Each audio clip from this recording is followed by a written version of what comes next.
আসসালামু আলাইকুম। আজ রবিবার 20 এপ্রিল 2025, বাংলা 7 বৈশাখ 1432। দর্পণ টিভি ইউকে লন্ডন স্টুডিও থেকে সবাইকে স্বাগত। খাবারের খোঁজে দিশেহারা গাজাবাসী খাচ্ছে কচ্ছপের মাংস। ফিলিস্তিনের অবরুদ্ধ ও যুদ্ধবিধ্বস্ত গাজা উপত্যকায় খাদ্যের ব্যাপক অভাব দেখা দেওয়ায় কিছু হতাশ পরিবার শক্তির উৎস হিসেবে সামুদ্রিক কচ্ছপ খাওয়ার দিকে ঝুঁকছে। খোসা ছাড়ানোর পর মাংস কেটে সেদ্ধ করে পেঁয়াজ, গোলমরিচ, টমেটো এবং মশলার মিশ্রণে এগুলো রান্না করে খাওয়া হচ্ছে।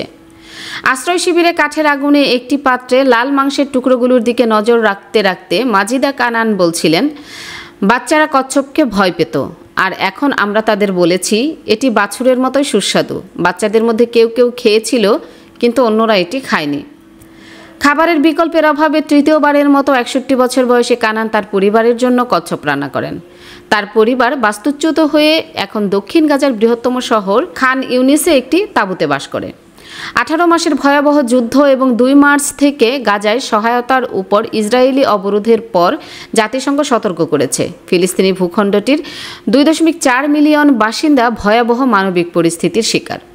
12টি প্রধান সাহায্য সংস্থার প্রধান গত সপ্তাহে সতর্ক করে বলেছেন, দুর্ভিক্ষ কেবল একটি ঝুঁকি নয়, বরং সম্ভবত এই অঞ্চলের প্রায় সব অংশেই দ্রুত ছড়িয়ে পড়বে।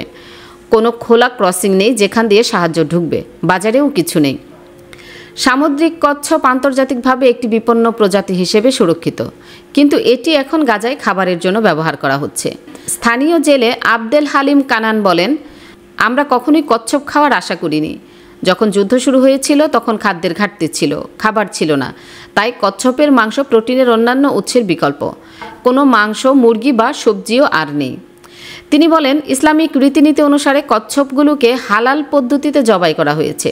যদি দুর্ভিক্ষ না থাকতো আমরা এটি খেতাম না, ছেড়ে দিতাম। জাতিসংঘের মানবিক বিষয়ক সমন্বয় অফিস সতর্ক করে দিয়েছে, 2023 সালের 7 অক্টোবর যুদ্ধ শুরুর পর থেকে গাজা সবচেয়ে গুরুতর মানবিক সংকটের মুখোমুখি হচ্ছে। বিশ্ব স্বাস্থ্য সংস্থার আঞ্চলিক প্রধান হানান বলখি এর আগে বলেছিলেন, কিছু গাজাবাসী ক্ষুধায় এতটাই মরিয়া হয়ে উঠেছে তারা পশুর খাবার, ঘাস এবং নর্দমার পানি পর্যন্ত খাচ্ছে। হামাস সহ বিভিন্ন আন্তর্জাতিক সংস্থা ও নেতৃবৃন্দ বারবার অভিযোগ করেছে, ইসরায়েল সাহায্য সরবরাহ বন্ধ করে গাজাবাসীদের বিরুদ্ধে অনাহারকে অস্ত্র হিসেবে ব্যবহার করছে। জমি নিয়ে হয়রানি আর নয়, পূর্বাচল প্রবাসী পল্লী লেআউট প্ল্যানের মধ্যে দিচ্ছে আপনার পছন্দের জমি, মূল্য পরিশোধের সাথে সাথে রেজিস্ট্রেশনের সুবিধা। প্রবাসী পল্লী গ্রুপ, প্রবাসী ও স্বদেশীদের জন্য। কি আপা, দেখে চলতে পারেন না? সরি আপু, আগামীকাল আমার ওমরার ফ্লাইট। আমার জন্য আবায়া কিনতে হবে, হাজবেন্ডের জন্য তোপ এবং মেহমের কাপড় কিনতে হবে, যার জন্য খুবই প্যারায় আছি। আরে আপু, এটা তো কোনো সমস্যাই না। সালমা আবায়াতে আপনি আপনার পছন্দের সবকিছু এক ছাদের নিচে পেয়ে যাবেন। তাই নাকি? তাহলে তো ভালোই হয়। Salma Abaya House, 118 Whitechapel Road, London E11JE. Are you tired from pedaling a bicycle? Then it's time to get an e-bike. Get an e-bike from JMG Bike and get 6 months free services. JMG Bike. We sell and repair. We also sell bike accessories. Visit our showroom today. Remember, for e-bike, JMG Bike. 24 ঘন্টা সপ্তাহে 7 দিন আকর্ষণীয় exchange রেটে সমগ্র যুক্তরাজ্য থেকে বাংলাদেশে টাকা পাঠান। আইএফআইসি মানি ট্রান্সফার ইউকে লিমিটেডের মাধ্যমে যখনই পাঠাবেন তখনই জমা হবে আইএফআইসি কিংবা দেশের যে কোনো ব্যাংক অ্যাকাউন্ট এবং বিকাশ ও নগদ ওয়ালেটে।